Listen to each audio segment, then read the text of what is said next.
Welcome to Lesson 6. Today's lecture will focus on exercise, physical activity, and wellness. As we learned from last week's lecture, physical activity is one of the underlying factors to building wellness and building resilience. Discussing physical activity and exercise is one of my favorite topics, as many people can relate to how good being physically active makes them feel. Now that we have reviewed the different aspects of health, fitness, and well-being, let's go a little deeper into physical resilience and discuss physical activity, exercise, diet, and nutrition.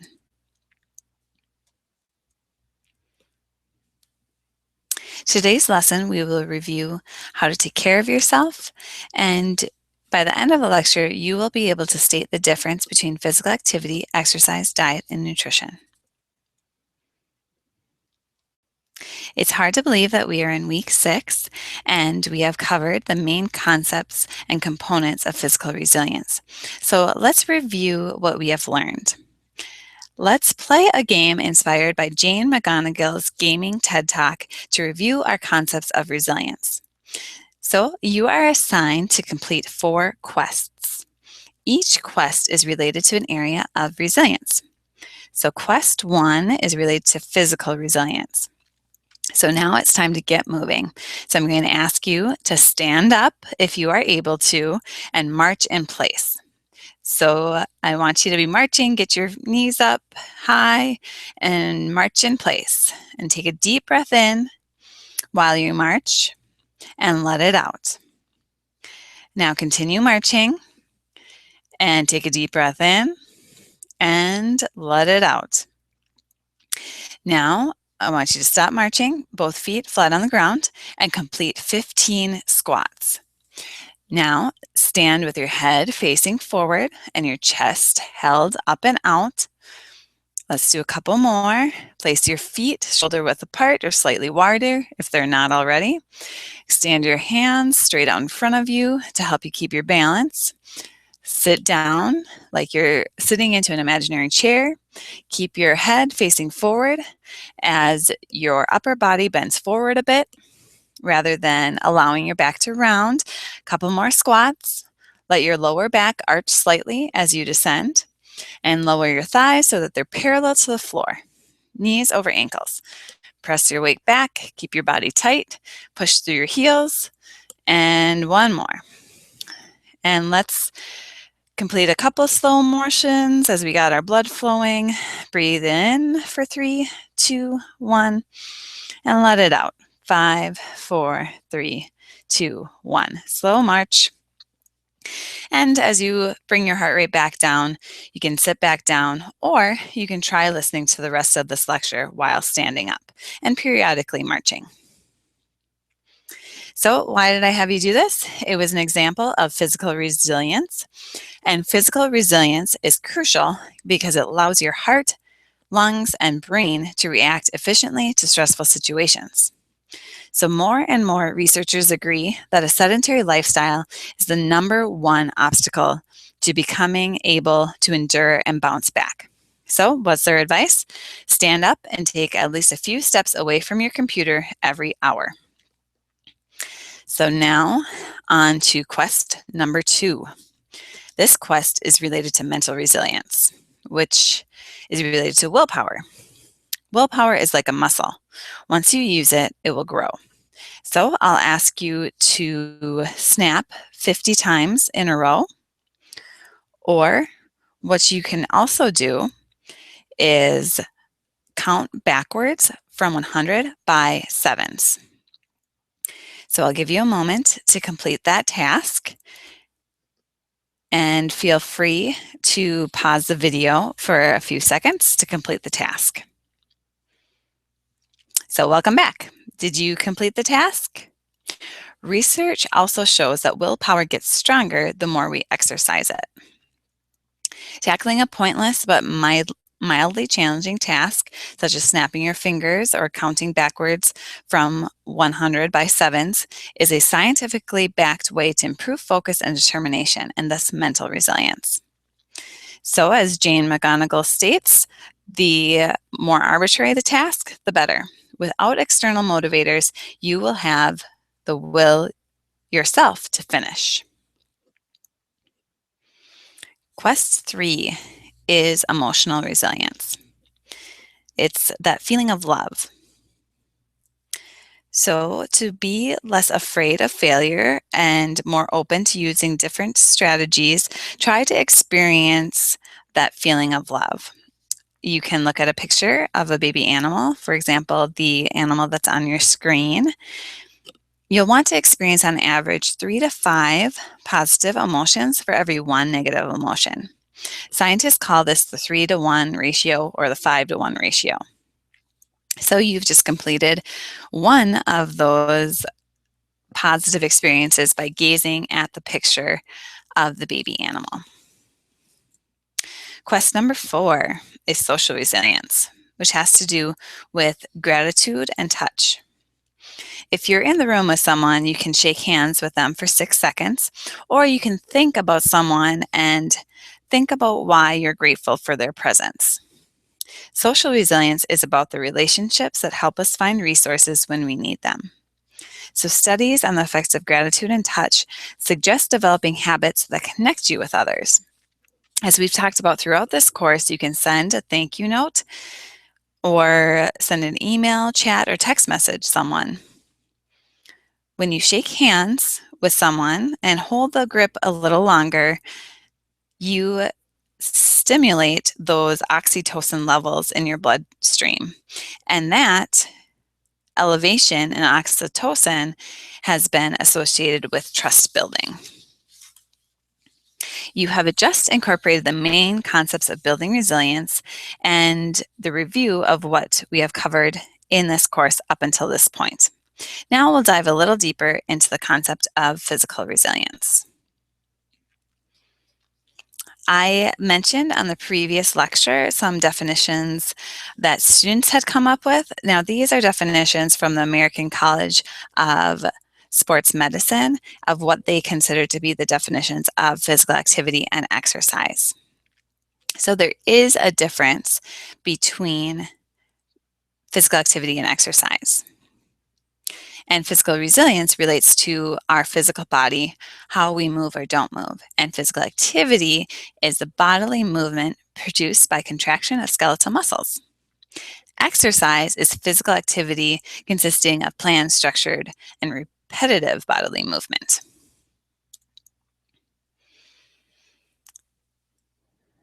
Think about different benefits of physical activity. Did you list a few benefits of physical activity? How many can you come up with? Here are a few that I have found in the research of physical activity. Physical activity has many effects and affects every dimension of wellness: psychological, intellectual, emotional, social, and spiritual. It enhances self-esteem, increases self-confidence, increases social opportunities, provides an enhanced sense of connectedness, improves cognitive and academic performance, and improves attitude. Physical activity can also help decrease stress by increasing the functional capacity of your hearts and lungs. Remember that physical activity, the squatting and marching exercises, that increase the oxygen supply to your brain and muscles. It also enhances immune function, which keeps you healthy, and stimulates endorphin release, which are those happy hormones, and enhances self-efficacy. With any physical activity, there's a risk involved. So it's important to contact your physician prior to beginning a new fitness class or starting a new fitness routine. If you're new to exercise, you may want to consider working with a personal trainer. A qualified trainer will be able to help you build an appropriate fitness program. The program will include 6 components of fitness, which also improves the quality of life, or QOL. These components that will be included in your fitness routine are muscular strength, which helps maintain strength, making muscles stronger and enabling a person to do necessary activities; muscle endurance, which enables a person to participate in activities for a long period of time before fatiguing; Muscle competition or body composition, which is maintaining a healthy body composition, and that reduces a person's risk for coronary heart disease, hypertension, and many more chronic diseases. It also will include flexibility. Increasing flexibility enables a person to move freely and helps prevent lower back problems and injuries that can occur during exercise. The routine will also include cardiovascular fitness, which again decreases the risk of coronary heart disease, reduces body fat, increases the strength of the heart, and much more. It will also include agility, which is the coordination of gross and fine motor skills. If you do not want to work with a trainer, you can develop your own plan by using the SMART Goals assignment to create an activity plan using the 6 components of fitness. On your screen is a sample exercise routine. It's very important to remember you do not need to start with this much physical activity. You can start with 10 minutes a day and gradually increase. Remember to go at your own pace. So for instance, you can see it alternates from cardio activity and body strengthening. I also included a day of rest, which is very important to get your rest in and make sure that you customize to your individual preference and ability.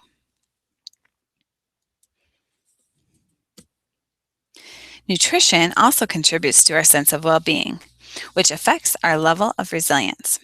The quote on the screen reminds me of the many students and employees I counsel and of myself at times. When it comes to nutrition, there are many ways that we choose a food item. And that food item may seem really appealing at first, and then we later regret eating it because it makes us feel tired and sluggish. As we learn to manage our emotions, we'll be able to recognize this pattern in ourselves and be able to better choose an option that benefits our mind and body. If we examine the dynamics of food, stress, health, and resilience, we can see a variety of factors that directly impact the immune system and therefore our health. I'm going to review some general concepts of stress and nutrition, nutrition and the immune system, and the psychological effects of food and some eating healthy tips. So why am I discussing nutrition in a building resilience course? Well, if you are working on building resilience, you're working on overcoming stress. So stress tends to deplete nutrients in the body, and many people under stress choose to eat processed food that may be high in calories but low in vitamins and minerals.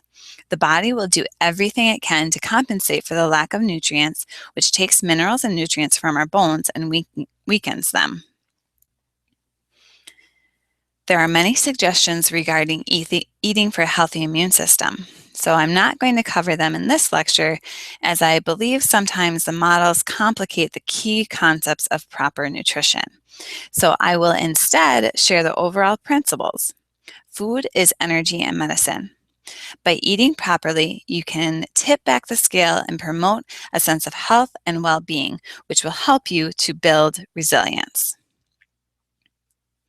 Many people do not think about the psychological effect food can have on our brain. Almost everything you choose to consume will directly or indirectly affect your brain. Obviously, some things we consume affect us more than others. So what is the scientific evidence for considering the cognitive effects of foods? Mostly it relates to what happens when we do not eat enough of them. For example, studies have shown that consuming too little tryptophan makes us feel depressed or angry. Too little water-soluble vitamins, such as the B's and C's, will induce changes in brain function that we will notice after a few days of deprivation. Many authors jump to conclusions that high dosage of such nutrients will rapidly improve our mood or thinking. Sadly, this is rarely the case. So you'll want to be careful when adjusting your diet and make sure that you work with a trusted physician. Food has both negative and positive effects. It all depends on what you consume, how much you consume it, and for how long. If you are interested in more on nutrition and health, I suggest reading the books written by Michael Pollan, including Food Rules and In Defense of Food. He has written other books, however, those two are my favorites. In Food Rules, Michael Pollan breaks down the complexity of nutrition into three food rules. These rules and comments that I will end the lecture with are the rules that I share with others whenever I speak about nutrition. As I have previously stated, there are many diets. Unfortunately, many of these diets are too strict to be realistic and are built upon emotional beliefs instead of scientific evidence. The food rules that I follow and that I encourage those that I work with and the students I mentor to follow are: 1, eat food; 2, not a lot; and 3, mostly plants. If you follow these rules, you will be well on your way to a nutritious and resilience-building diet. Please see the module for more information about your assignments and reading for the week. Thank you.